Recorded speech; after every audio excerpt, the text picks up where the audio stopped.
di ujung kematiannya, kemudian diwafatkan Allah, dipisahkan, dicabut antara roh dengan jasadnya, maka sampai saking mulianya mereka tidak perlu dimandikan, mereka tidak dikafani, mereka dikuburkan dalam kondisi demikian, saking mulianya. Tidak perlu lagi dimandikan, tidak perlu lagi dikafani. Dikuburkan dalam kondisi mulia dengan darah yang masih segar yang ada dalam tubuh mereka, dengan luka-luka yang masih ada dalam fisik mereka. Bukankah kematian ini adalah kematian yang dirindukan oleh kaum ini? Tentu para jamaah azani Allah ya kemajuan. Ya, jadi bukan hanya kita merasa iba, merasa kasihan, tetapi di sisi lain kita merasa cemburu. Di sisi lain kita merasa berharap ingin mati dalam keadaan syahid. Karena mereka di antara para pedoman tujuan yang dikatakan Allah Subhanahu wa taala dalam firman-Nya di dalam surat An-Nisa, ulaika alladziina an'ama Allahu 'alaihim minan nabiyyin was-siddiqina wasyuhada was-shalihin. Dari golongan 4 ini disebutkan asy-syuhada, orang-orang yang mati syahid. Ya, sebagaimana dulu para sahabat, Abu Bakar tidak mati karena dibunuh, tetapi sisanya Umar, Utsman, Ali semuanya mati dalam keadaan terbunuh. Dan sekalipun Abu Bakar As-Siddiq radhiyallahu anhu mati tidak dalam keadaan terbunuh, Nabi SAW juga bukan mati dalam keadaan sedang di medan perang, tetapi mereka dicatat sebagai orang-orang yang mati syahid. Kenapa? Karena niatan mereka memang ingin mati syahid. Itulah pilihan orang beriman. Ish kariman au mut syahidan. Mati hidup dalam keadaan mulia, matinya dalam keadaan syahid. Maka ikhwani fillah rahimani wa rahmakumullah. Para wanita ada jihad, tetapi jihad bagi mereka adalah haji. La qital fih, tidak ada peperangan di dalamnya. Tidak ada senjata di dalamnya, maka dengan haji. Nah, para laki ada kewajiban jihad fisabilillah. Nah, maka ingin saya sampaikan dan kami cantumkan di dalam buku tulisan kami ya, dalam Fadilah Amal, yaitu keutamaan memohon syahid. Jadi kami ingatkan para hadirin, para ikhwan, termasuk para kecil ya, berharap mati syahid. Nah, barangkali sampai detik ini barangkali ada yang belum meniatkan itu, karena sekarang kita sedang membahas bab tentang niat. Maka barangkali terlewatkan puluhan tahun kita baru tahu hukum, kata kita harus berniat berharap syahid. Karena ada ancaman tersendiri. Orang yang nggak punya niatan berperang, nggak punya niatan untuk mati syahid, ada ancamannya. Baik, ini sebagai tambahan saja dari hadis ke-8 yang ada dalam kitab Riyadhus Shalihin. Nabi SAW hadisnya sahih riwayat Muslim. Tapi ingat, ya saya tekankan, bidhawabit syar'iyyah, dengan aturan-aturan syariat, dengan prinsip-prinsip syariat, dengan undang-undang syariat, bukan teriak-teriak jihad, ya bukan itu, tetapi dengan syariat yang benar. Kalau diwajibkan, maka harus mau tidak mau, siap tidak siap. Sebagaimana dulu para sahabat radhiyallahu anhum ajma'in. Nabi mengatakan sallallahu alaihi wasallam, hadis riwayat Muslim, man sa'alallah asy-syahadah. Barang siapa yang memohon kepada Allah kematian dalam keadaan syahid, bisidqin, dengan penuh kejujuran. Dengan penuh kejujuran, jadi jujur. Apalagi para hadirin, kita lihat sekarang, kita saksikan video-video yang disebarkan, kemudian link-link yang disebarkan di YouTube dan lain sebagainya. Kita melihat kaum muslimin berperang membela negara mereka, mempertahankan tanah mereka, mempertahankan Masjid Al-Aqsa, kiblat pertamanya muslimin, tempat salatnya para nabi alaihi wassalatu wassalam. Maka harus ada dalam hati kita, andaikan aku berada di barisan mereka. Itu niatan kita. Maka kata Nabi, kalau dia minta mati syahid dengan kejujuran, ballahullahu manazila syuhada wa in mata ala firashihi, maka akan Allah sampaikan dia kepada derajat orang-orang yang mati syahid sekalipun dia mati di atas ranjangnya. Siapa yang mati di atas ranjangnya? Nabi kita Shallallahu Alaihi Wasallam di atas pangkuan Aisyah, tetapi menjadi orang yang paling mulia, lebih mulia daripada dikatakan ma'an nabiyyin wasiddiqin. Yang pertama, karena pasti dalam hatinya jujur, dalam hatinya. Maka ikhwatillah azani Allah majma'in, ini motivasi. Niat harus ada dalam hati kita. Andaikan kita berada di tengah-tengah mereka, andaikan kita berada di barisan mereka. Sekali lagi berperang untuk apa? Untuk agar kalimat Allah, nama Allah jadi nama yang paling tinggi derajatnya. Ditinggikan nama-nama Allah Subhanahu wa taala. Dengan teriakan takbir, dengan teriakan kalimat tauhid. Baik. Kemudian ancaman yang ada di dalam hadis yang sahih.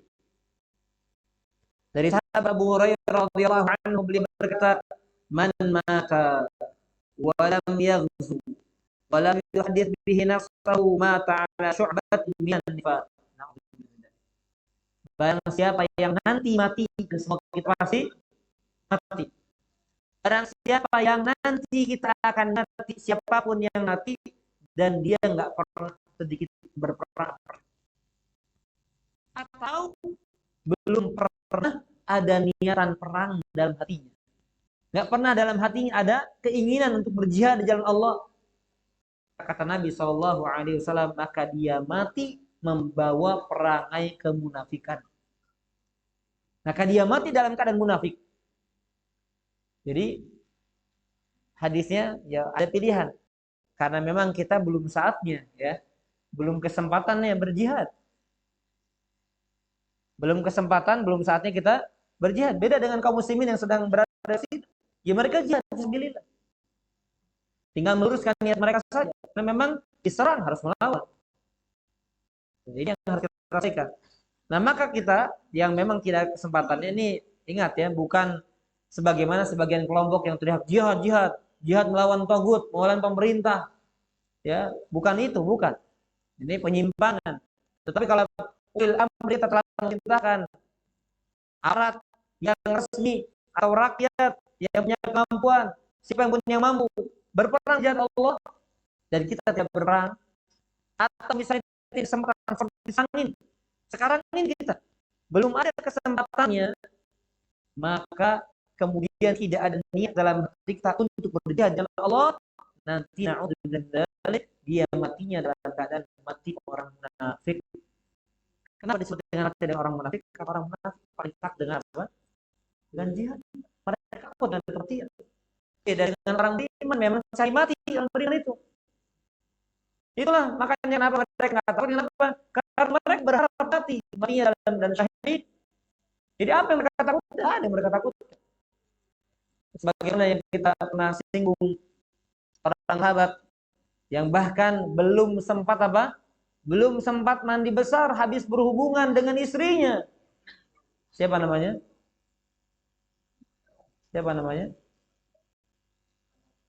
Hah? Bukan. Hah? Siapa?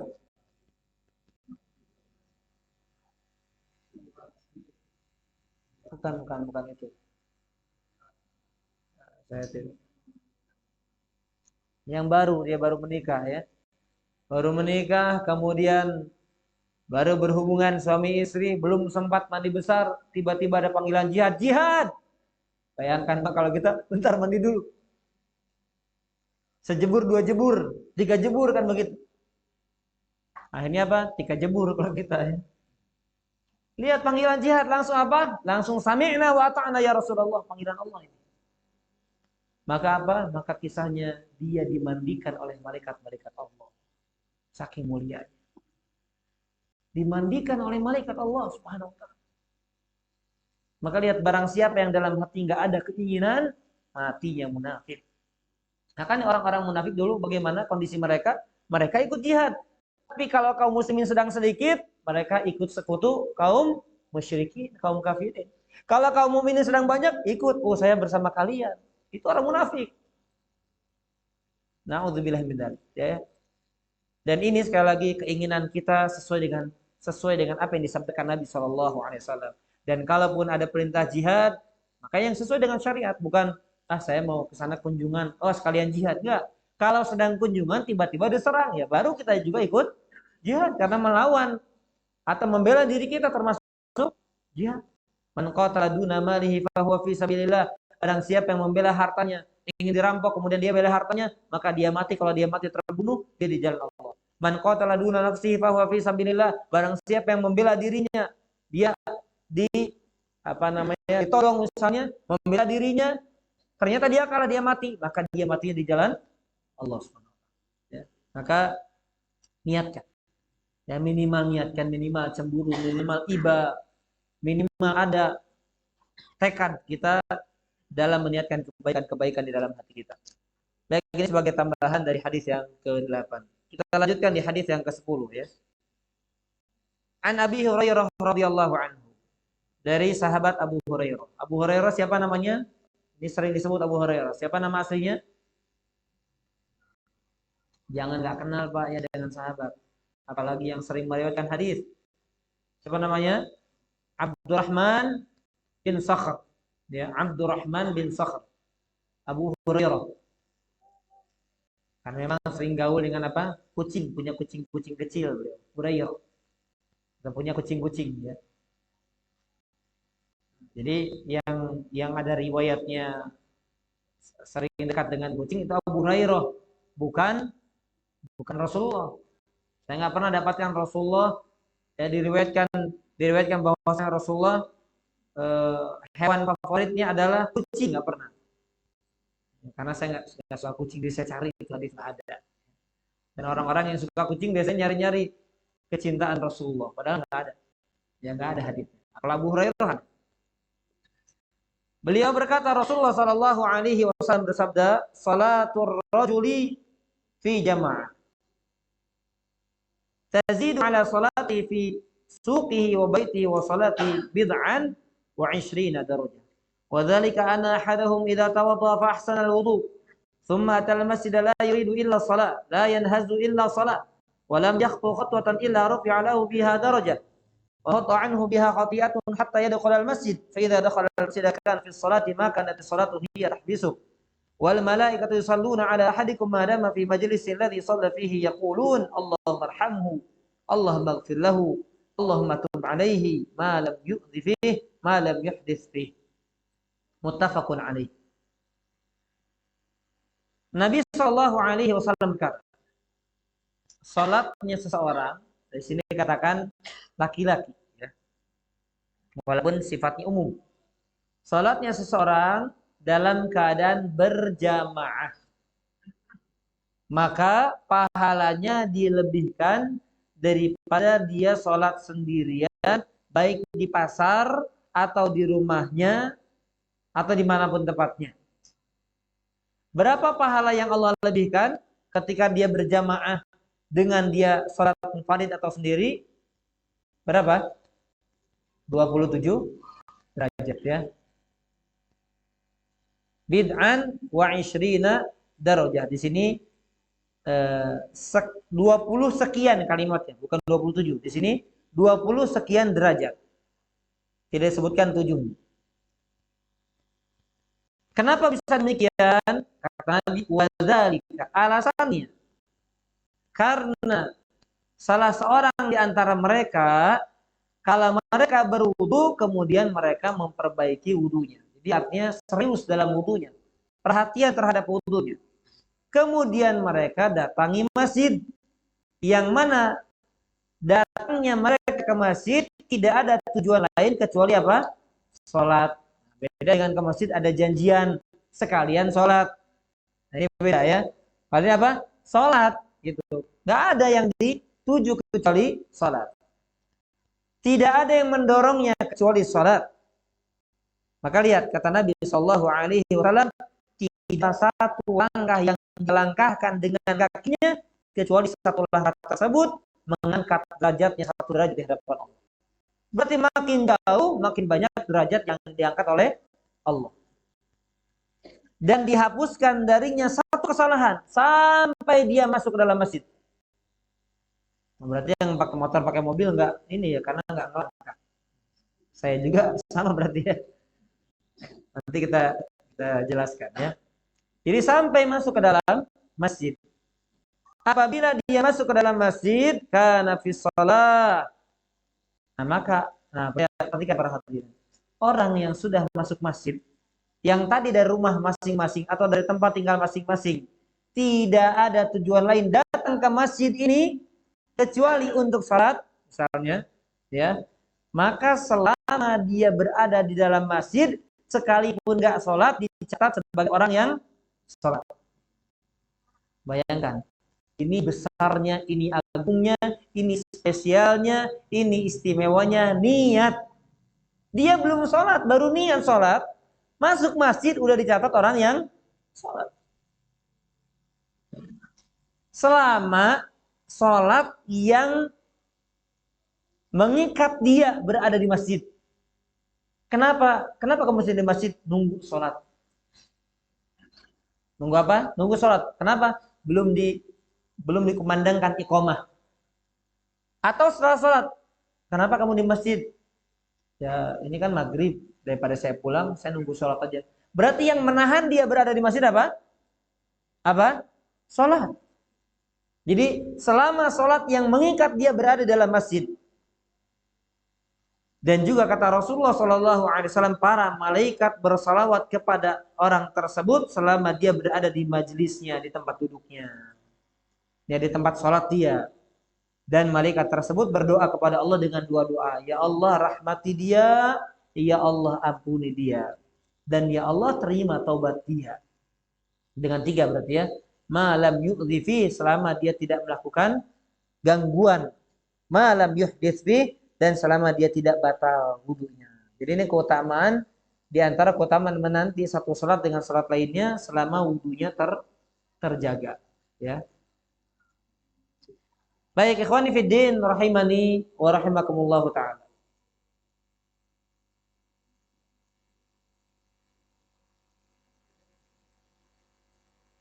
Hadis ini menerangkan kepada kita bahwa Allah benar-benar menghitung, ya, menjadikan hitungan kebaikan itu dari setiap langkah kaki kita. Makanya dulu ada seorang sahabat yang tinggal jauh dari kota Madinah. Maksudnya bukan dari kota Madinah, maaf, dari Masjid Nabawi. Padahal ya zaman dulu masih banyak tanah kosong.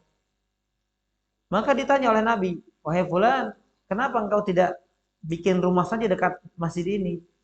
Maka kata sahabat tersebut, aku ingin mengejar pahala dari setiap langkah yang aku langkahkan menuju masjid ini. Maka kata Nabi, jika benar maka kebaikan bagimu.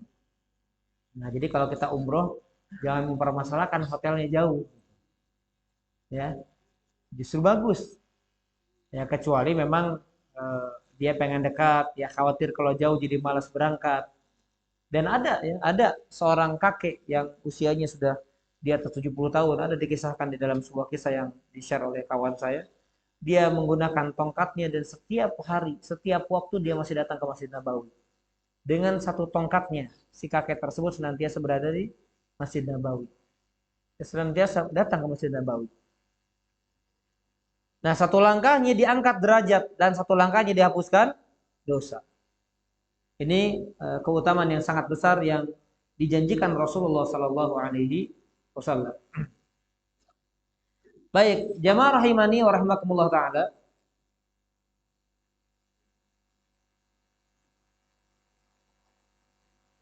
Hadis ini menerangkan kepada kita bahwasanya niat yang menjadi tolak ukur dalam mendapatkan pahala. Jadi benar enggak yang membuat dia berada dalam masjid itu sholat? Benar atau tidak yang menjadikan dia berangkat ke masjid adalah sholat? Maka niat itulah yang kemudian memastikan pahala yang Allah jadikan. Nah, kalau orang itu datang ke masjid bukan karena ada niatan sholat, misalnya ada janjian, kita janjian di masjid, maka tidak dicatat itu pahalanya. Baik tidak dicatat sebagai pahala sholat, tidak dicatat juga setiap langkah yang dia langkahkan dari apa? Dari rumahnya. Bayangkan Pak, beda, sama-sama jalan kan? Sama-sama jalan dari Pak, dari rumah ke masjid. Yang satu karena ada niatan sholat, yang satu karena janjian. Maka jumlah langkahnya sama, tapi yang satu dapat pahala, yang satu tidak. Dan ini dibedakan hanya karena apa? Niat.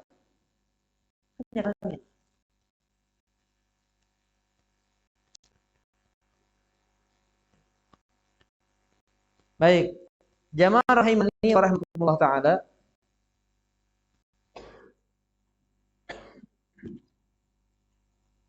Hadis ini memang tidak secara langsung menerangkan kepada kita akan kewajiban sholat berjamaah bagi laki-laki. Hadis ini secara zahirnya menerangkan kepada kita sekadar apa? Sekadar pahala yang akan didapatkan dari sholat berjamaah. Namun menurut pendapat yang rajih, menurut pendapat yang sahih, maka bagi laki-laki yang sudah balik hukumnya wajib untuk sholat berjamaah plus di masjid. Jadi bukan sekadar berjamaah saja, tapi juga di masjid. Karena kalau seandainya tidak ada kewajiban sholat berjamaah, maka apa fungsi masjid? Berarti fungsi masjid untuk sholat Jumat aja kalau begitu. Kalau tidak ada kewajiban apa? Sholat berjamaah bagi laki-laki. Ini pendapat yang kuat. Tetapi sah seseorang melaksanakan sholatnya di rumah, sah. Hanya saja dia sholat tetapi dia dapat dosa. Dosa meninggalkan salah satu kewajiban yang tidak berkaitan langsung dengan sholat memang. Bukan termasuk wajib sholat. Bukan termasuk syarat sholat. Bukan termasuk rukun sholat. Karena syaratnya tidak ada. Datang ke masjid nggak ada. Syaratnya apa? Suci, kemudian masuk waktu, ya, menghadap kiblat, itu syaratnya. Rukunnya ketika dia sudah mulai masuk sholat, ada takbiratul ihram, al-fatihah dan lain-lain. Kewajibannya masuk dalam bagian sholat juga. Ya, ada tasyahud, ada takbiratul intiqal dan lain-lain. Tidak ada di sana dikatakan apa? Sholat di masjid. Maka sholatnya sah di rumah, tapi dia berdosa meninggalkan salah satu kewajiban, yaitu sholat wajib berjamaah di masjid bagi kaum laki-laki. Sama halnya seperti wanita yang melakukan safar umroh atau haji tanpa mahram, maka hajinya sah, umrohnya sah, tapi berdosa karena melakukan safar tanpa mahram. Karena di sana tidak ada syarat apa? Tidak ada syarat umroh. Syaratnya adalah dengan mahram. Baik. Para hadirin jamaah rahimani wa rahimakumullah taala.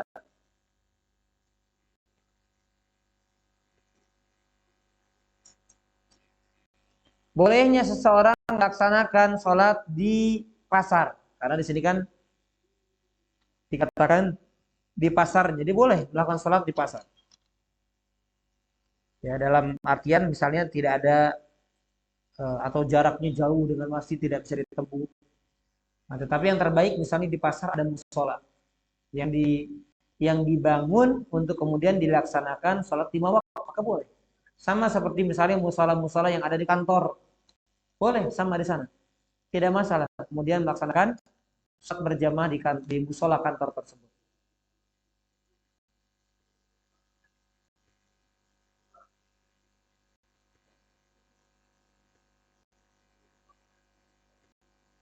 Ya, baik. Kemudian di antara faedah yang bisa kita petik dari hadis ini adalah tentang tugas malaikat.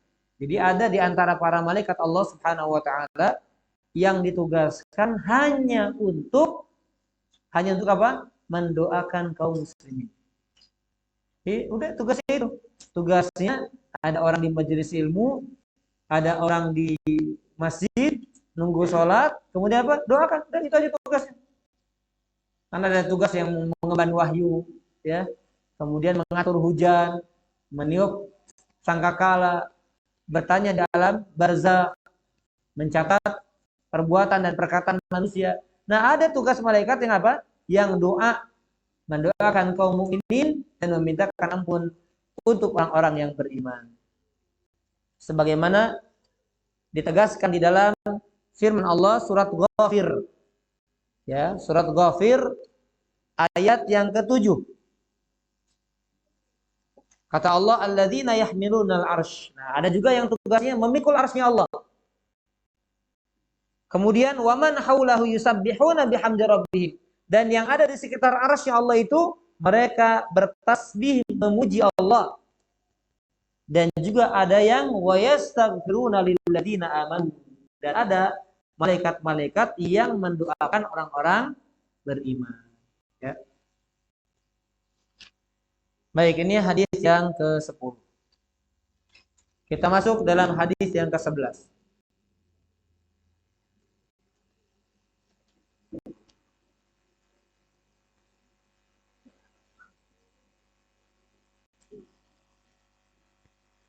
Kita masuk di hadis yang ke-11. Ya, teks bahasa Arabnya kami baca cepat saja. Wa an Nabil Abbas Abdullah bin Abbas bin Abdul Muttalib radhiyallahu anhum. An Rasulillah sallallahu alaihi wasallam fima yarwi an rabbih tabaraka wa ta'ala qala inna Allah kataba al-hasanati wa sayyiati thumma bayyana dhalik faman hamma bi hasanatin falam ya'malha katabaha Allah tabaraka wa ta'ala 'indahu hasanatan kamilah wa in hamma biha fa'amilaha katabaha Allah 'ashra hasanatin ila 700 dhi'fin ila adha'afin katsirah wa in hamma bi sayyiatin falam ya'malha katabaha Allah 'indahu hasanatan kamilah wa in hamma biha fa'amilaha katabaha Allah sayyatan wahidatan. Muttafaqun alaih. Dari Abu Abbas Abdullah bin Abbas bin Abdul Muttalib. Ya, berarti sepupuan dengan Nabi. Abdul Abbas itu Abdullah bin Abbas sepupunya Nabi sallallahu alaihi wasallam. Satu kakek dengan Nabi. Ya, karena Abdul Muttalib kakeknya siapa? Kakeknya Nabi. Abbas pamannya Nabi.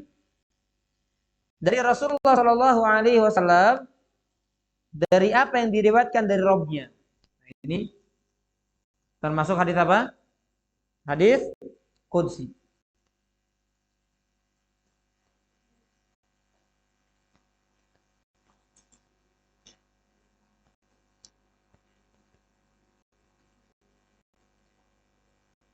Allah Subhanahu wa taala berfirman. Allah Subhanahu wa taala berfirman.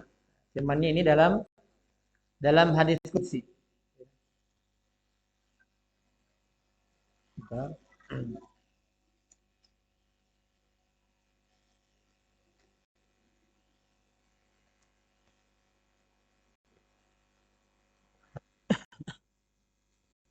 Sesungguhnya Allah Subhanahu wa taala mencatat kebaikan-kebaikan dan keburukan-keburukan. Jadi maksudnya apa? Ada kebaikan yang dikerjakan, ditulis, dicatat sebagai kebaikan. Ada keburukan yang dilakukan, dicatat sebagai keburukan. Kemudian menjelaskan hal itu.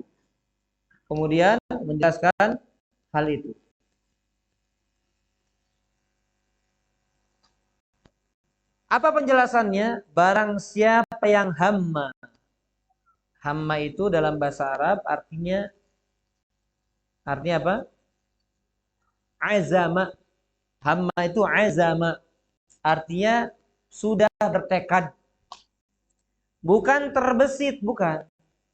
Beda orang ya, orang baru terbesit melakukan amal dengan mentekadkan amal.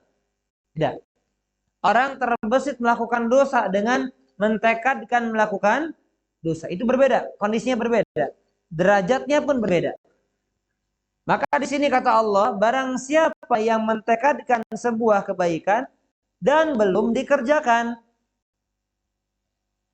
Maka apa kata Allah? Allah tabaraka wa ta'ala mencatat di sisinya sebuah kebaikan yang sempurna. Saya mau salat sunnah, tekad, kuat. Ternyata belum diamalkan, maka pahala satu sempurna. Dan apabila mentekadkan kemudian mengamalkan, maka dilipat gandakan, dicatat oleh Allah 10 pahala sampai 700 kali lipat, bahkan berlipat-lipat lagi. Ini kalau apa? Kalau tekadnya kemudian sudah diamalkan. Ditekadkan kemudian diamalkan. Kalau bertekad melakukan keburukan, nah ini bukan terbesit. Karena kalau terbesit, apa hukumnya? Apa hukumnya jemaah? Kalau orang baru terbesit melakukan maksiat, dicatat nggak maksiatnya? Kenapa? Apa alasannya? Hah? Kalau yang benar kasih hadiah. Masih ada ternyata ini hadiah. Kalau benar, parfum langsung dari Mekah ini. Masih ada ternyata. Apa alasannya? Kalau orang baru terbesit melakukan maksiat dicatat dosa atau tidak? Jawabannya tidak. Alasannya kenapa? Hmm? Kalau banyak nih bingung nanti dipecahin ini, bagi-bagi susah. Tadi ini mau jawab dulu sebentar. Nah, barakallahu fikum. Nah, ini benar. Saya kemarin pernah menyinggung kalau salah. Betul ya? Oh iya, tuh. Jadi karena memang orang itu nggak bisa dia menguasai jiwanya, menguasai seluruh hati. Jadi baru terbesit. Nah, itu di luar apa? Kuasa dia. Di luar kemampuan dia. Di luar kontrol dia. Ya, maka nggak bisa. Nah, apa yang di luar kuasa dia dihisabkan sama Allah? Yang Rabbana la tu'akhidna in nasina au akhtana. Jadi ini saya lakukan salah ya Allah, tapi saya nggak kuasa, saya nggak ada niat, tiba-tiba terbesit gitu. Tapi yang terbesit tersebut kalau kemudian dikuatkan kemudian menjadi tekad, maka dicatat sebagai dosa. Gitu ya. Kalau menjadi tekad maka menjadi dosa. Tapi kalau hanya terbesit saja maka tidak menjadi dosa. Nah, dalam hadis ini terbesit atau ditekadkan? Ditekadkan. Barang siapa apabila bertekad melakukan keburukan dan belum diamalkan, maka dicatatkan baginya 1 pahala sempurna. Nah, mohon maaf ya, ini harus dijelaskan, maaf. Dalam apa namanya? Dalam kalimat ini nanti akan harus ada yang diterang. Orang yang bertekad maksiat kemudian tidak dikerjakan, maka dia malah diganti menjadi pahala yang sempurna. Ini diterangkan, nanti orang tekad melakukan meniatkan maksiat terus nggak jadi. Nah, nanti dipertanyakan nggak jadinya kenapa? Ya, baik. Dan jika bertekad melakukan keburukan, kemaksiatan, dan kemudian dia kerjakan, maka Allah catat dia sebagai dosa sempurna cuma 1. Niat maha baiknya Allah. Ketika melakukan amal, dilipat gandakan kalau itu kebaikan. Tapi kalau dosa, ya udah, dosa itu aja yang dicatat. Jadi makanya para jamaah azza Allah ya kemajmain, rugi ya seorang hamba yang mendapatkan timbangan amalannya ternyata lebih berat keburukannya dibandingkan kebaikannya. Ya, ibaratnya misalnya kita punya sebuah amal, ini amalan ringan, Pak, kosong, ringan. Ya, ini ringan, Pak. Kemudian ini dosa. Nah, pahala ini, para hadirin, pahala ini dilipat gandakan menjadi apa? 10 dalam timbangan dimasukin lagi nih bonus kata pedagangnya, ini bonus. 9 blak blak blak blak jadi berapa? Jadi berapa? 1 tambah 9 berapa Bapak-bapak? 10. Berarti menjadi apa? 10. 10 kilo dengan 1 kilo berat mana? 10 kilo. Berarti beruntung atau rugi dia nanti hari kiamat?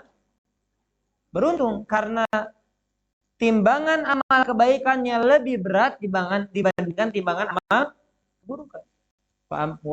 Famma man thaqulat mawazinuhu fahuwa fi 'ishatir radiyah. Dia dalam kehidupan yang dia ridhoi, dalam kehidupan yang dia senangi, dalam kehidupan yang menggembirakannya. Kenapa? Karena thaqulat mawazinuhu, lebih berat timbangan kebaikan amalnya. Kenapa dikatakan rugi kata Allah? Ulaikal ladzina khasiru anfusahum.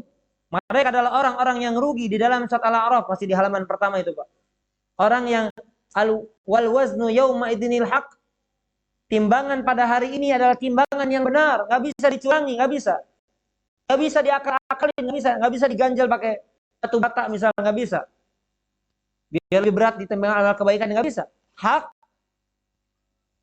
Maka mereka-mereka yang timbangan amal keburukannya lebih berat dibandingkan timbangan amal kebaikannya, Allah mengatakan wa amman khaffat mawazinuhu fahuwa fi 'ishatir radiyah. Maaf, wa amman khaffat mawazinuhu fa ummuhu hawiyah wa ma adraka ma hiya narun hamiyah. Mereka berada di dalam neraka yang hamiyah, yang panas. Kenapa dikatakan rugi? Perhatikan, Pak. Ini ilustrasinya. Tadi melakukan amal, Pak. 1 kilo, ya. Kemudian ditambah 9 kilo, jadi 10 kilo. Sekarang orang saking jarangnya beramal dan saking banyak makan dosa, sampai-sampai ini 10 kilo. Ini amal 10 kilo, cukup dia beramal, dan ketika dia berdosa masih berat amalan kebaikannya. Betul atau tidak? Berarti ini kenapa? Karena berarti saking banyak dosanya dan saking sedikit amalannya. Ini dia melakukan dosa sampai akhirnya 11 kilo, Pak. Sedangkan amalnya cuma 1 kali ditimbang 10 kilo. Melakukan dosanya 11 kali. Mana yang lebih berat? Dosanya lebih berat. Bayangkan, Pak. Ini karena 1 amal dosanya 11, jadi kalah amalan. Coba kalau dia 2 kali aja, jadi berapa? 20 kilo. Cuma 2 kali, padahal melakukan dosanya berapa? 11 kali, Pak. Ini dikatakan rugi, kenapa? Kok dikasih kesempatan, kok dikasih waktu, kok dikasih peluang, bisa-bisanya digunakan lebih banyak maksiat dibandingkan apa? Amal solehnya. Jadi nggak masuk akal gitu, Pak. Cuma 2 kali sempat taat, dan 11 kali, 1 kali melakukan ketaatan dan 11 kali melakukan kemaksiatan, sehingga padahal kalau 2 kali saja jadi menang. Itu ibaratnya seperti itu, Pak. Itulah maha baik Allah, melakukan kebaikan dilipat gandakan menjadi 10 minimal, atau bahkan sampai 700, atau bahkan sampai bilangan yang tidak terhingga. Seperti apa? Seperti sabar. Sabar itu adalah amalan yang ganjarannya hanya Allah yang menghitungnya. Demikian pula siapa? Puasa. Ya, demikian dengan puasa. Baik, para jemaah azanillah wa iyyakum ajma'in. Hadisnya riwayat Bukhari Muslim, ya. Ini hadis qudsi. Apa perbedaan antara hadis qudsi dengan dengan Al-Qur'an? Apa perbedaan antara Quran dengan hadis qudsi?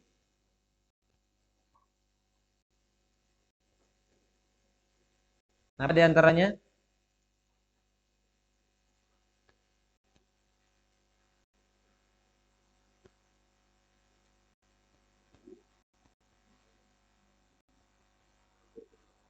Ada yang tahu apa? Di antara perbedaan antara, ya silakan.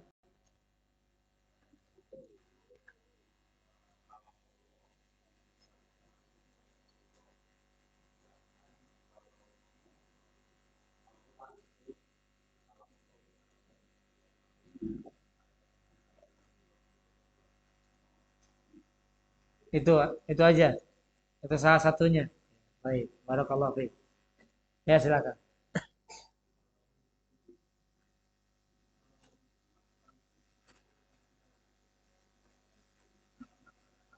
Dalam keadaan sadar. Kalau hadis qudsi dalam keadaan tidur. Baik. Di antara perbedaannya banyak sebetulnya kalimat-kalimat perbedaannya disebutkan sebagaimana dalam apa namanya kitab Ulumul Quran di sana dijelaskan. Ada penjelasan yang menarik dari Syekh Utsaimin rahimahullah taala ya beberapa perbedaannya.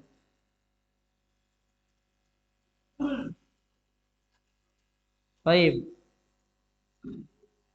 Quran dengan hadis qudsi. Kalau hadis qudsi dengan Quran, nah saya ingin tanyakan dulu. Kalau hadis qudsi itu kalimatnya dari Rasul atau dari Allah langsung? Dari Rasul. Apanya? Redaksinya dari Rasul, tapi maknanya dari Allah. Kalau Quran semuanya dari semua lafaz dari Allah. Nah, itu makanya itu di antara bedanya. Karena kalau seandainya hadis qudsi itu semuanya redaksinya dari Allah, maknanya dari Allah, maka lebih besar derajatnya dibandingkan Al-Qur'an. Karena tadi sebagaimana dikatakan, melalui perantara Jibril dulu. Sedangkan ini langsung. Ya, sedangkan ini langsung tidak melalui perantara Jibril, makanya disebut dengan hadis qudsi, ya. Tidak melalui perantara Jibril alaihissalam. Lalu apalagi bedanya? Di antara perbedaannya adalah kalau Quran dibaca muta'abbad bitilawatihi. Ketika dibaca maka dinilai sebagai ibadah per hurufnya bahkan. Beda dengan hadis qudsi. Jadi sekadar membacanya sebuah ibadah. Sekadar membacanya. Ya sebetulnya baca ilmu juga ibadah, tapi dia tidak sebagaimana baca kalamullah berupa Al-Quran, maka ibadah tersendiri. Nah berbeda dengan hadis qudsi yang tidak sampai pada derajat tersebut, sekalipun isinya kalamullah. Kemudian apa lagi bedanya? Kalau hadis qudsi ada yang sahih dan ada yang tidak. Kalau Quran semuanya sahih, mutawatir semuanya. Kalau hadis qudsi ada yang sahih, ada yang dhaif, ada yang bahkan yang palsu. Jadi penjagaan Allah terhadap kalamullah Al-Quran berbeda dengan penjagaan Allah terhadap hadis qudsi. Jadi di antara perbedaan adalah penjagaan Allah terhadap kalamullah Al-Quran dan kalamnya di dalam hadis qudsi. Itu di antara sekian perbedaan antara hadis qudsi dengan Al-Quran. Baik, para hadirin jamaah rahimani wa rahimakumullah ta'ala. Di dalam hadis ini di antara faidahnya adalah sempurnanya ilmu Allah. Sempurnanya ilmu Allah Subhanahu wa taala.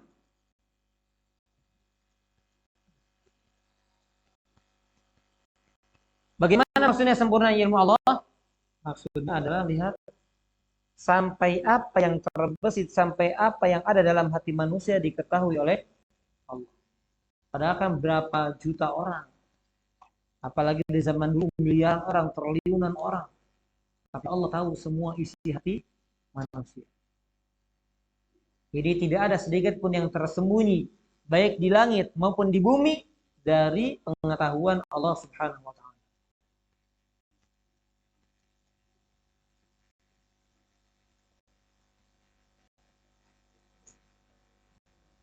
Kemudian di antara faidah hadis adalah luasnya rahmat Allah kepada kita, kepada orang-orang beriman. Ini khusus orang beriman.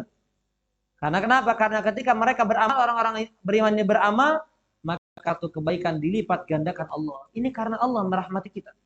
Ini karena bentuk kasih sayang rahmat Allah. Kalau bukan karena kasih sayang dan rahmat Allah, rugi kita semua, Pak. Apa contoh bentuk kerugiannya? Ketika pahala dilipat gandakan, ketika dosa dilipat gandakan. Oh, udah Pak. Coba Pak, dalam sehari banyakkan mana kita bahkan beribadah dengan maksiat? Mungkin banyak maksiatnya Pak. Banyak lalainya, terhitung ibadah kita Pak. Betul atau tidak? Banyak lalainya Pak. Leha-lehanya, rebahannya, nongkrong sana sininya, kuliner sana sininya. Lebih banyak itunya daripada fokus ibadahnya kepada Allah. Tapi luasnya rahmat Allah menjadikan amal yang sedikit menjadi besar. Amal yang kecil menjadi agung. Apalagi diiringi dengan niat yang ikhlas. Bagaimana sering kami sampaikan, kam min amalin saghirin tukabbiru wa tu'azzimu niyat. Betapa banyak amalan yang kecil dibesarkan hanya karena apa? Niat. Wa kam min amalin kabirin tusaghiru niyat. Dan betapa banyak amalan yang besar jadi kecil hanya karena apa? Niat yang salah. Ini luasnya rahmat Allah. Seandainya para hadirin, ikhwan dan akhwat sekalian, seandainya Allah tabaraka wa taala menegakkan keadilan. Jadi bukan hanya Allah turunkan rahmat, tapi Allah Maha Adil. Enggak dibawa tuh rahmatnya. Maka kita semuanya termasuk orang-orang yang merugi. Kenapa? Karena tadi dosanya kemudian dilipat gandakan juga. Kita dikasih pahala, kita dikasih dosa, dosanya dilipat gandakan. Adil, betul nggak Pak? Kalau adil itu kan berarti kalau pahalanya dilipat gandakan, berarti dosa juga dilipat gandakan. Kalau nikmatnya dibesarkan, maka siksanya juga dibesarkan, adil kan? Tetapi keadilan ini kemudian diiringi juga dengan kasih sayang Allah, yang mana tadi pahala dilipat gandakan, tapi dosa tidak dicatat satu ya, dilakukan satu ya satu, dilakukan dua ya dua. Ini tentang luasnya rahmat Allah Subhanahu wa taala kepada kita. Falahul hamdu, maka baginya seluruh pujian. Falahu sana'u, baginya seluruh sanjungan. Falahu at-tamjid, maka baginya segala bentuk pengagungan.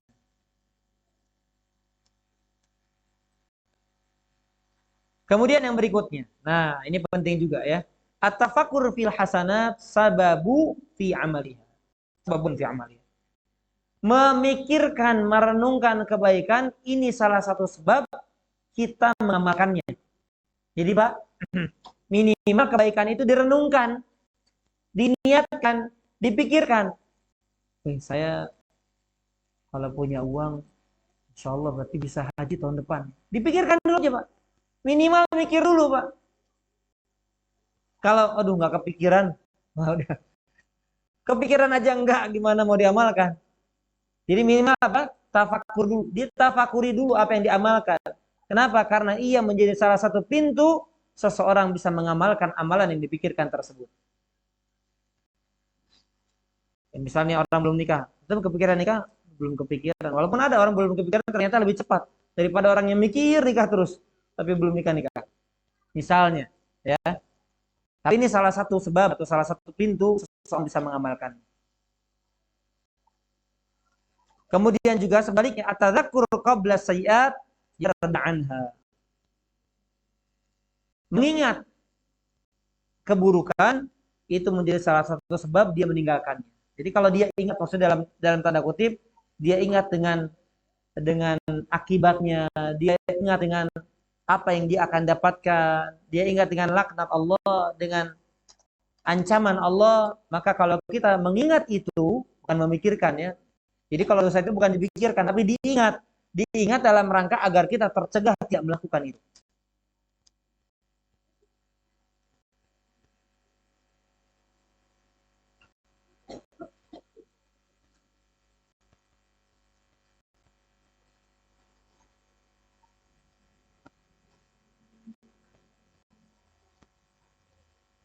Baik. Nah, keterangan yang ingin kami tambahkan para jamaah tadi disebutkan bahwa orang yang berniat keburukan tapi dia tidak mengerjakannya, maka dicatat baginya apa? Pahala yang sempurna. Sekali lagi, orang bertekad melakukan maksiat tapi dia tidak kerjakan, justru dia dicatat baginya apa? Pahala. Ingat, Kalau apa? Kalau yang membuat dia batal bermaksiat adalah rasa takut kepada Allah. Kalau yang menjadikan dia tertahan tidak jadi melakukan dosa maksiat adalah karena rasa takut kepada Allah. Misalnya tekadnya bukan terbes tadi, tekadnya sudah bulat, rencananya planningnya sudah matang, dia sudah berjalan, di tengah jalan ada orang, nggak jadi, takut ketahuan, dicatat pahala atau dicatat dosa? Kalau demikian maka dicatat dosa karena sudah ada upaya. Sekarang ada upaya, kemudian dia berdiri merenungi, ini kalau saya lakukan dosa, yang barangkali bisa menggugurkan amalan-amalan yang selama ini saya bangun. Saya takut karena Allah, maka dia berbalik arah kemudian pulang, tidak jadi melakukan dosa tersebut. Dicatat pahala atau dosa? Pahala sempurna. Padahal niatnya apa? Melakukan maksiat, balik lagi karena Allah, maka dicatat pahala. Seandainya Allah adil, Pak, harusnya dicatat apa, Pak? Seandainya Allah adil apa, Pak? Yang nggak jadi berarti apa? Nggak dicatat pahala, nggak dicatat dosa. Tapi saking luasnya rahmat Allah, saking baiknya Allah, nggak jadi mencegah dia rasa takut dia kepada Allah, malah dicatat sebagai pahala sempurna dan dosanya nggak dicatat sedikit pun. Niat melakukan dosanya nggak dicatat sedikit pun. Allah. Masya Allah ya, makanya kuatkan, niatkan terus kebaikan-kebaikan yang menjadikan kita terhantar, termotivasi, terdorong dalam melakukan kebaikan. Nah, itu maksud dari hadis Nabi tadi ya. Karena sebagaimana hadis yang sebelumnya, ada dua orang yang saling berjumpa untuk saling membunuh. Ini kan sudah tekad itu Pak ya, pedang. Dua-duanya masuk neraka. Kenapa? Yang terbunuh kenapa masuk neraka? Hah? Karena bertekad untuk membunuh. Bukan itu saja, tapi karena dia sudah usaha gitu. Ya, niat jelas ya. Niat membunuh dan sudah usaha. Cuma sayangnya dia KO, elehan gitu. Akhirnya apa? Kebunuh. Sudah keburu masuk neraka lagi. Ya, dua-duanya. Kenapa? Karena sudah ada upaya, udah saling berperang adu pedang, kemudian sudah saling kendang, sudah saling tinju, maka dia masuk neraka. Karena niatnya sudah menjadi tekad yang bulat, kemudian sudah diiringi dengan usaha, dengan upaya. Baik, wallahu a'lam bishawab. Ini satu hadis lagi ya sebetulnya, tapi hadisnya panjang nih. Jadi kalau disampaikan khawatir nggak cukup waktunya. Kecuali memang nggak ada pertanyaan. Gitu. Baik, silahkan kalau ada yang ingin tanyakan terlebih dahulu. Sebelum, kalau tidak ada nanti kita lanjutkan mungkin ya. Allah a'lam bishawab. Ya, silakan.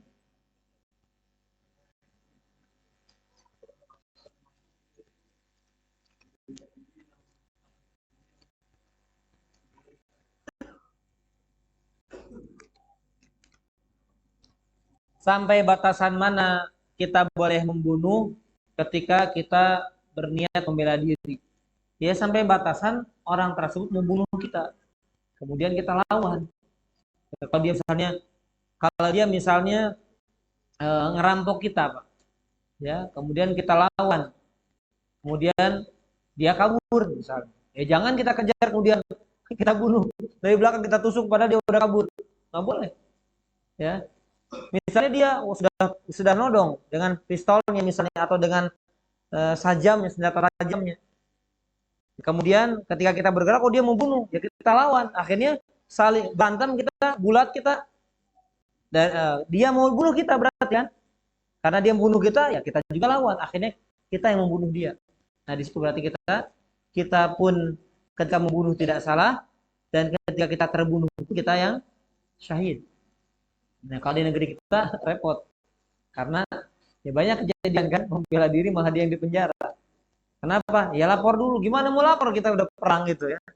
Itu memang ya, tapi dilihat ya, biasanya dilihat bukti-buktinya dan lain sebagainya. Karena Memang bisa jadi orang tua alasannya, oh, saya niat membela diri, ternyata memang ada rencana pembunuhan misalnya.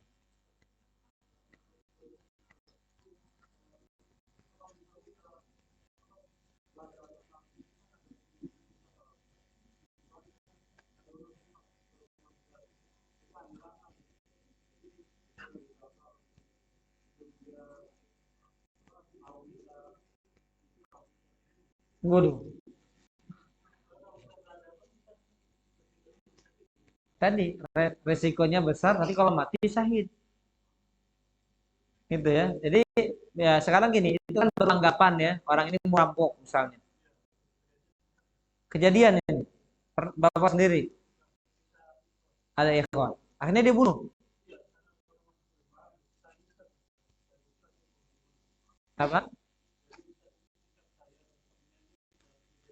Hmm. Terus apa kata ustadznya katanya?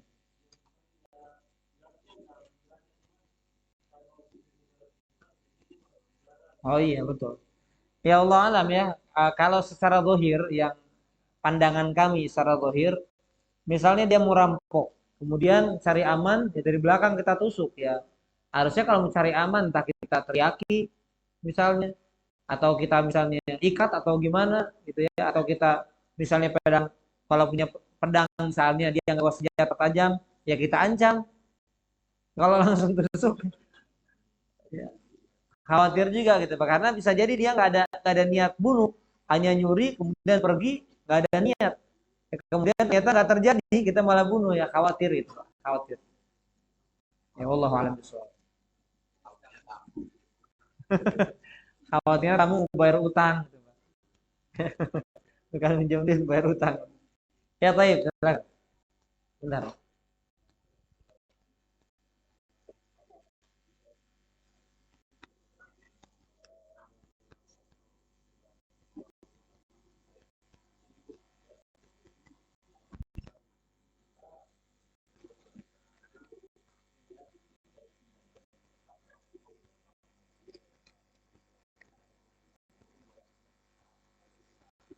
Niat, niat tidak niat.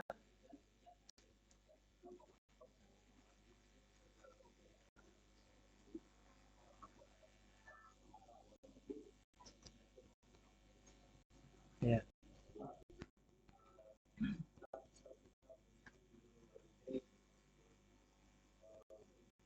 Atau satu dulu nanti dilanjutkan ya, saya takut lupa. Biasanya kalau ditanya keluar dalilnya di otak, nanti kalau ketutup pertanyaan lain lupa biasanya. Ya Allah berfirman di dalam surat Al-Masad ya. Kata Allah Subhanahu wa taala, "Ma aghna an maluhu wa ma kasab." Bagi Abu Lahab tidak bermanfaat hartanya wa ma kasaba, dan apa yang diupayakan. Disebutkan dalam tafsir, wa ma kasaba di antaranya apa? Walad. Jadi anak kita itu termasuk usaha kita. Nah, maka setiap yang dilakukan anak itu bisa menjadi jariah bagi orang tuanya kalau orang tuanya punya andil. Kalau yang punya andil, misalnya orang tua yang ngajarin Al-Fatihah, setiap dia baca Al-Fatihah nggak usah diniatkan Al-Fatihah li wali walidayya, Rabbi firli amin. Ada Rabbi firlinya, bahaya jadinya. Nggak perlu itu. Kenapa? Karena memang hasil didikan nggak perlu dia niatkan jadi apa? Jariah. Wakaf. Orang sholat. Apakah niat orang sholat di sini diniatkan? Saya niat sholat ini biar wakaf juga. Nggak perlu kan? Tapi mengalir dengan sendirinya. Allah tahu. Paham ya? Nah, makanya banyak ulama yang mereka mengatakan jangan ajarkan apa yang mampu kamu ajarkan kemudian kau serahkan kepada orang lain. Saya yang rugi. Kenapa? Dia akan mengalir kepada orang yang mengajarkannya bukan kepadamu. Selama kita mampu, gitu, Pak. Nah, seandainya juga misalnya kita titipkan kepada seorang guru, tapi kita yang biayai, maka kita pun punya andil di situ. Gurunya punya andil bagian, kita pun punya andil. Tapi kalau tidak ada misalnya, maka barangkali juga tidak kebagian. Makanya misalnya ada sodako yang dikhususkan atas nama orang tua, ya biar dikhususkan saja. Diniatkan, ditekankan lagi, lebih ditekankan lagi. Ini memang untuk orang tua saya. Ya, Allah a'lam. Karena memang anak itu hasil usaha orang tua, itu hadisnya. Baik, silakan. Yang kedua,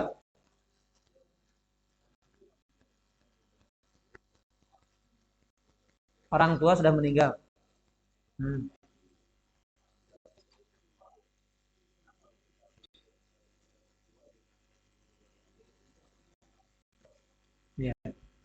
Baik, orang tua sudah meninggal, tapi alhamdulillah masih ada mertua. Apakah ketika berbakti kepada mertua itu dengan niat birrul walidain apakah bisa atau tidak? Birrul walidain dalam hadis yang terangkan bahwasanya pengganti birrul walidain adalah kepada bibi-bibi. Jadi wanita atau keluarga kerabat yang paling menjadi pengganti hubungan biru walidain kita adalah bibi-bibi kita. Itu ada hadisnya. Jadi memang dikhususkan. Kemudian di antara bentuk bakti kita kepada bapak kita adalah menyambung dengan kerabat-kerabatnya dengan sahabat-sahabatnya. Misalnya bapak kita punya CS gitu ya. Punya teman-teman yang dekat. Nah, ketika kita menyambung itu salah satu bentuk bakti kita kepada orang tua kita. Ayah kita itu. Ya, jadi bibi kemudian kerabat itu termasuk.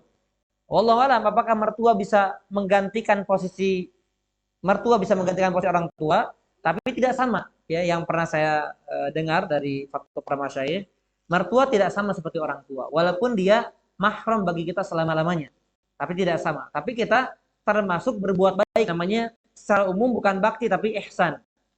Berbuat baik kepada mereka yang memang mereka pun termasuk orang yang paling berhak mendapatkan perhatian kita. Kenapa? Karena dia adalah orang tua dari istri kita, begitu. Ya, Allah a'lam. Jelas ya? Ya, baik, Allah. Sebentar Pak ya. Assalamualaikum.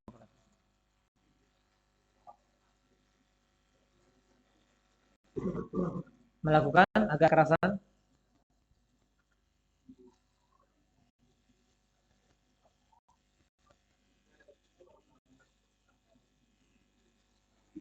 Coba.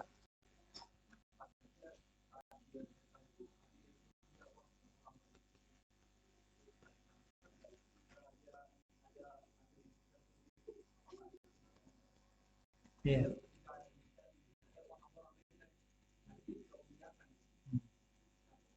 Ya, baik.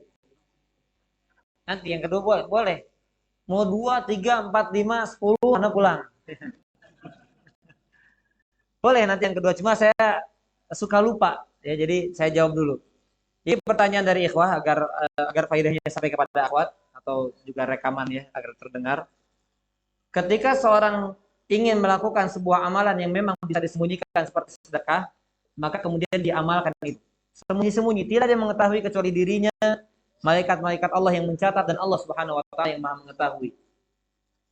Tapi ketika bersedekah dalam dirinya terbesit, wah kamu orang baik. Berarti riyanya nggak ada, ya. Untuk riyanya kan berarti nggak ada kan? Ingin dipuji orang nggak ada kan? Karena memang nggak diketahui orang. Tapi ada perasaan, oh kamu orang baik dan diiyahkan oleh hatinya. Bagaimana hukumnya? Ini masuk dalam kategori ujub. Jadi dia tidak ria, tapi dia masuk dalam kategori ujub yang bisa membatalkan pahalanya juga. Makanya kata Al-Imam Ibnu Qayyim rahimahullah taala dia mengatakan yang penting bukan kamu beramal, tapi bagaimana kamu menjaga amal dari yang bisa merusak pahalanya. Termasuk apa? Termasuk perkara-perkara yang banyak tidak disadari oleh manusia, yaitu ujub, bangga diri. Oh, kamu bisa sedekah tanpa diketahui orang. Berarti kamu hebat. Nah ini bahaya. Nggak ada orang yang tahu, tapi ternyata nggak dapat pahala juga. Kenapa? Karena ujub. Makanya ketika ada peran itu jangan diiyakan, dibantah, dilawan. Misalnya, oh kamu ikhlas sekarang nih. Oh iya juga ya, ternyata saya ikhlas juga ternyata nih. Ya, jangan itu dibantah. Astagfirullahaladzim. Kemudian apa yang dia ucapkan dalam batinnya, dia katakan, aku bisa melakukan ini karena Allah yang kasih petunjuk kepada saya. Jadi amalan itu disandarkan kepada Allah. La haula wala quwata illa billah. Saya nggak bisa sedekah dengan yang saya inginkan, yang saya harapkan dengan cara sembunyi-sembunyi ini agar saya ikhlas, kecuali karena ini kekuatan dan pertolongan yang Allah berikan kepada saya. Begitu. Jelas ya? Jadi memang harus dibantah, jangan diiyahkan. Ada gini, ada perasaan bahagia. Makanya beda-beda tipis, tapi tetap walaupun beda tipis tetap beda. Ya, beda tipis tapi tetap beda. Ada perasaan bahagia dari beramal itu bagus. Karena Allah bahkan menganjurkan fabidzalika falyafrahu dzalika khairum mimma yajma'un. Maka karena yang demikian itu hendaknya mereka bahagia. Nah, ketika kita bahagia dengan amal kita, maka yang kita puji adalah siapa? Allah, bukan muji diri sendiri. Oh, keren saya ternyata. Ikhlas juga atau saya. Yaitu memuji diri sendiri. Maka tanda keikhlasan adalah kita memuji Allah Subhanahu wa taala. Baik, jadi bahagia dengan ujub seperti seolah-olah sama tapi beda. Yang satu disandarkan kepada Allah, maka itu adalah bahagia. Yang satu dia puji dirinya sendiri, maka itu adalah ujub. Allahu a'lam. Silakan yang kedua. Ya.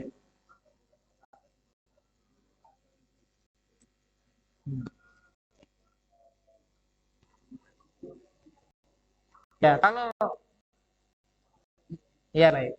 Ya paham saya. Saya tahu Pak, ada kata-kata itu. Ketika ujubnya misalnya dia sadari beberapa saat kemudian dia ada kemudian dia istighfar. Tadi kan ujub berarti membatalkan pahalanya. Kemudian dia istighfar, astagfirullahaladzim. Ya, maka kata para ulama, ada pun kembali atau tidak kembalinya pahala itu tidak bisa dijawab oleh fatwa apapun, karena itu urusan Allah. Karena kita pun nggak tahu itu berpahala atau tidak. Jadi untuk kembali atau tidak pahalanya pun kita tidak tahu. Tapi kita tahu kalau ujub itu membatalkan pahala. Ria itu jelas membatalkan pahala. Itu udah bisa dipastikan. Tapi kalau untuk dapat pahalanya belum pasti. Kita nggak tahu. Ternyata ada penyakit lain misalnya. Penyakit hati lain. Nah maka ketika istighfar itu sudah bentuk karunia Allah. Allah sadarkan dia untuk beristighfar. Meminta ampun dari perbuatan dosa ujubnya. Sekalipun tidak kembali pahala. Tapi dia sudah berpahala dari istighfarnya itu. Jadi sudah menjadi sebuah keberuntungan ketika dia sadar akan kesalahannya. Adapun kembalinya itu kembali kepada Allah. Allah kembalikan, ya bukan mustahil bagi Allah dikembalikan. Bahkan dilipat gandakan sama Allah karena kesadaran dia misalnya, karena sifatnya bukan mustahil bagi Allah, tapi memastikan Allah nggak bisa dijawab sama saya dan oleh ulama siapapun nggak bisa, karena itu perkara ghaib. Allah a'lam. Baik Pak, silakan. Waalaikumsalam warahmatullahi wabarakatuh. Hampir tapi tetap beda gitu Pak ya. Ya.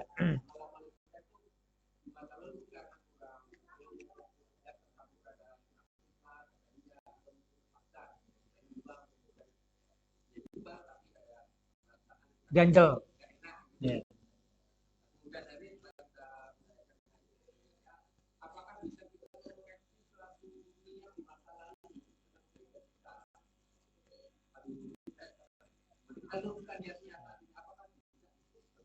Ya. Baik, jawabannya tadi sama ya. Jawabannya betul, kita luruskan, kemudian kita istighfar. Jadi luruskannya dengan cara apa? Kita istighfar. Ya sama kayak gini, Pak. Sama seperti kita sholat. Kita sholat, kemudian setelahnya apa? Istighfar.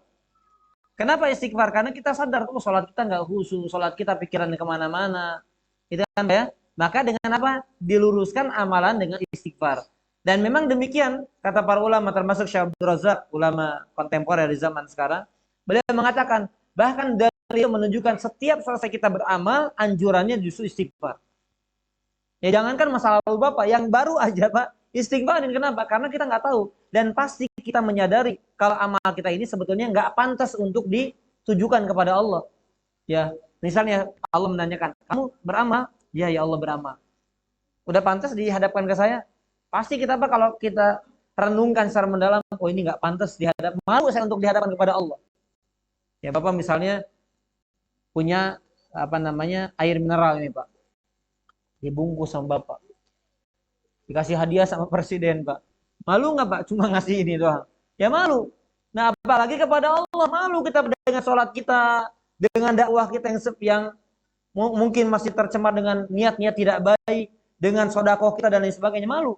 Maka kemudian apa? Diiringi rasa tersebut dengan istighfar. Nah, adapun kembali lagi karena diluruskan sekarang 20 tahun yang lalu ternyata ria, ya Allah alam, apakah kembali atau tidak, kemudian bisa dirubah sama Allah, wallahu alam. Tetapi tetap diiringi dengan istighfar. Wallahu alam.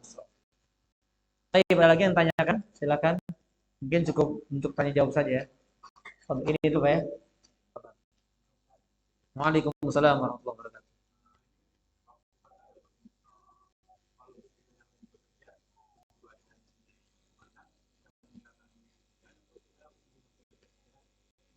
Oh iya. Tapi diizinkan nggak sama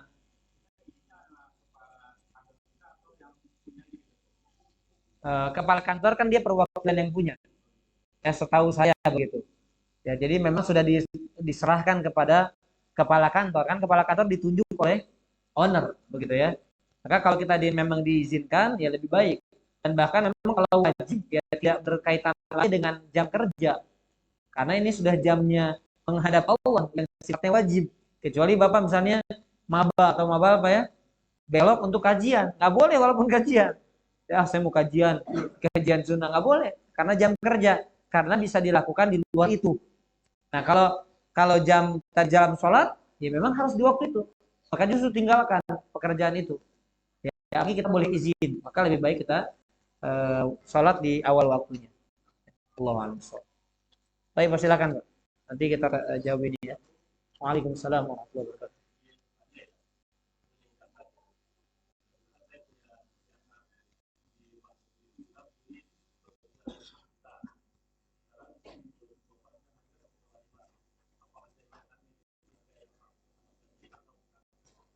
Di saat yang sekarang, yang saat sekarang. Bukan saat Mas beli. Karena kan haulnya Bapak ikut yang sekarang, bukan saat nabungnya. Begitu. Apa? Udah itu aja? Ya, baik. Satu lagi ya silakan. Ya boleh, boleh silakan. Waalaikumsalam warahmatullahi wabarakatuh.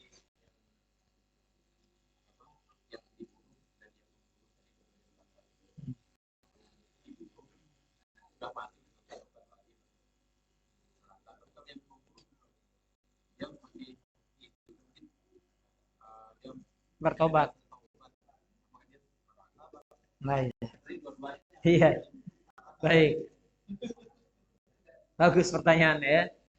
Al-qatil wal maqtul finnar. Kata Nabi, yang membunuh dan yang terbunuh berada di neraka. Orang yang terbunuh udah nggak bisa tobat, kata Bapak tadi ya.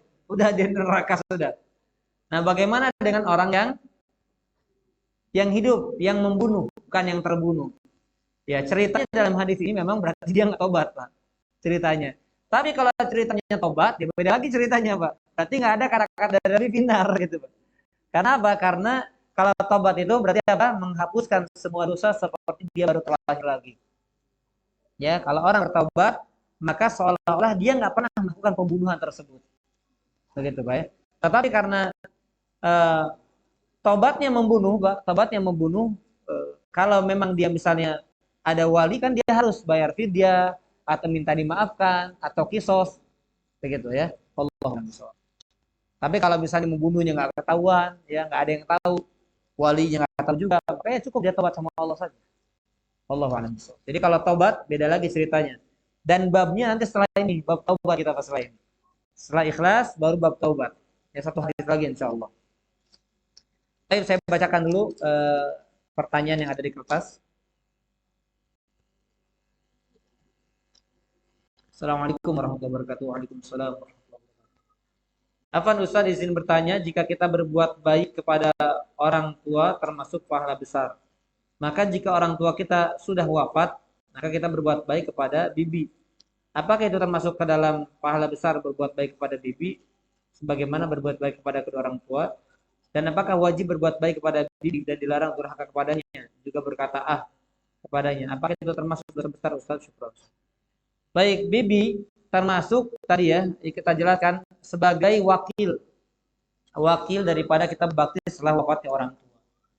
Tapi tentunya derajatnya, kedudukannya tidak sama dengan orang tua. Jadi harus dibedakan ya.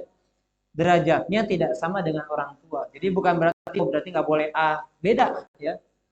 Ahnya ke bibi dengan ahnya kepada orang tua. Durhakanya ke bibi dengan durhakanya kepada orang tua. Walaupun sama-sama dosa, tapi tidak sama dosanya, derajat dosanya dengan kepada orang tua. Dan pahalanya pun tidak bisa tergantikan. Kenapa? Karena ibaratnya Nabi SAW mengatakan orang tua itu berarti dua pintu surga kita. Dan tidak disebutkan bahwasanya bibi sebagai wakil. Kemudian berarti masih ada pintu surga lain. Makanya disebutkan oleh Nabi apa? Kalau mati berarti salah satu pintu surganya tertutup dari pintu orang tua. Kalau dua-duanya wafat berarti tertutup pintu surga dari kesempatan dua orang tua tersebut. Berarti tidak ada gantinya orang tua itu. Wallahu a'lam bishawab.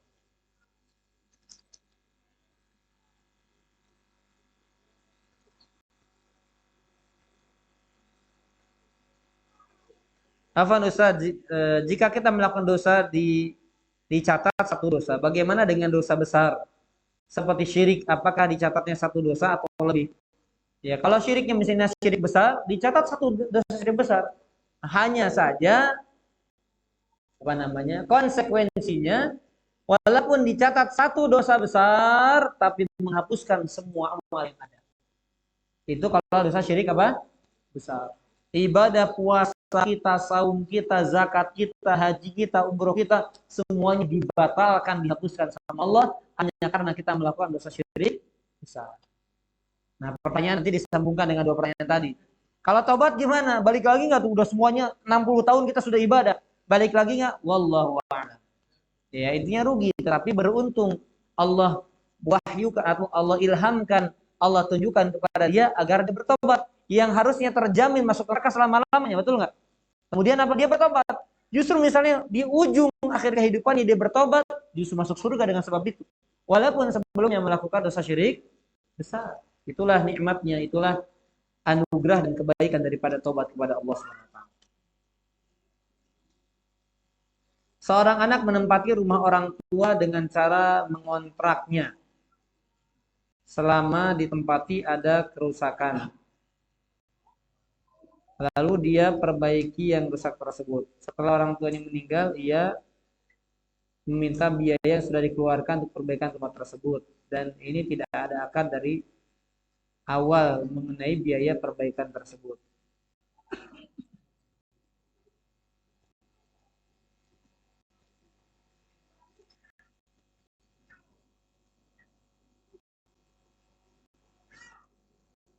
Memintanya kepada siapa ini? Sudah jelaskan. Ia meminta biaya yang sudah dikeluarkan berahli waris.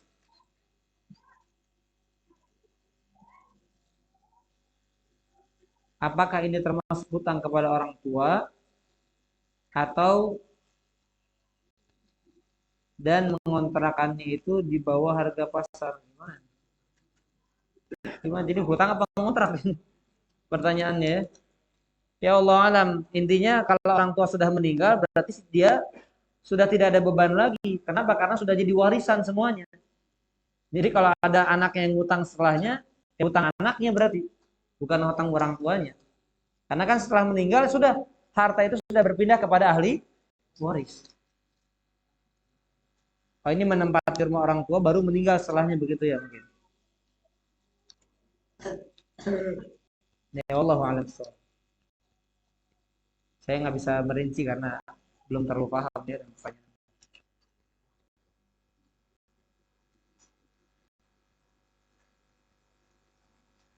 Tanpa berniat menyalahkan saudara-saudara kita, bagaimana hukumnya mengikuti aksi seperti bela Palestina hari ini? Oh, ini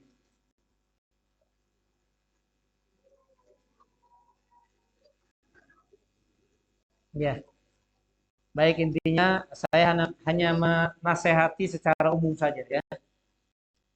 Akhwat, untuk para akhwat tidak dibenarkan ikhtilat. Tidak dibenarkan keluar rumah tanpa hijab syar'i. Tidak dibenarkan keluar rumah ya tanpa udzur syar'i dalam tanda kutip kebutuhan-kebutuhan yang penting ya untuk para akhwat. Kemudian kita mendukung dan di hati kita kaum muslimin yang ada di Palestina.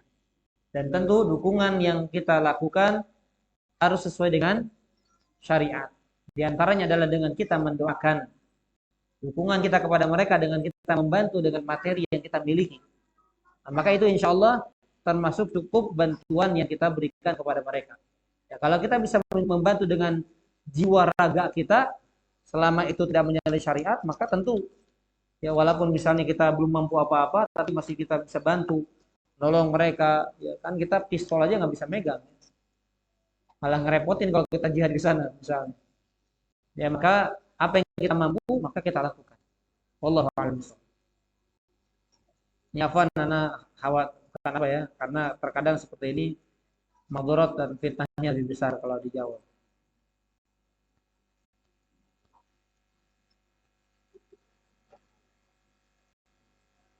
Bagaimana statusnya seorang ikhwan muslim pergi berjihad sedangkan masih memiliki hutang, di mana hutang tersebut sudah berusaha untuk dilunasi, tapi qadarullah belum lunas.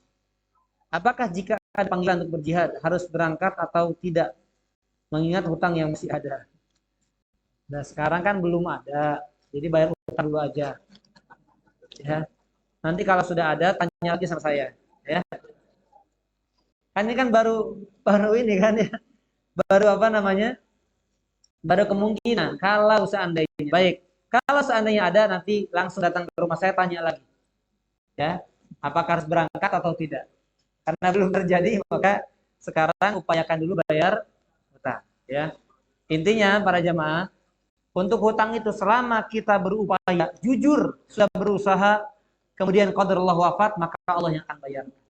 Tapi kalau jujur berusaha, tapi kalau tidak, maka sekalipun mati syahid, maka akan tetap dihisab sama Allah.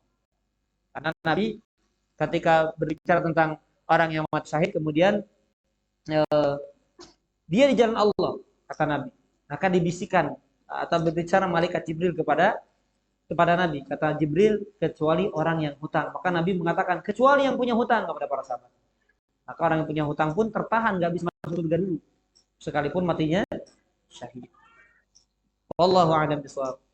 Baik, barangkali ini yang bisa kami sampaikan dari kajian kita pada pagi menjelang siang hari ini. Terima kasih atas perhatiannya. Jazakumullah khairan katsira. Mudah-mudahan kita bisa terus istiqomah ya. Karena ini kita masih baru satu bab ya, tersisa satu lagi, masih sangat banyak bab-bab yang kita kaji. Mudah-mudahan Allah jadikan ilmu kita ilmu yang bisa diamalkan dalam kehidupan kita. Amin ya rabbal alamin. Subhanakallah bihamdika asyhadu an la ilaha illa anta astaghfiruka wa atubu ilaik. Sallallahu ala nabiyina Muhammadin wa ala alihi wasallam. Assalamualaikum warahmatullahi wabarakatuh.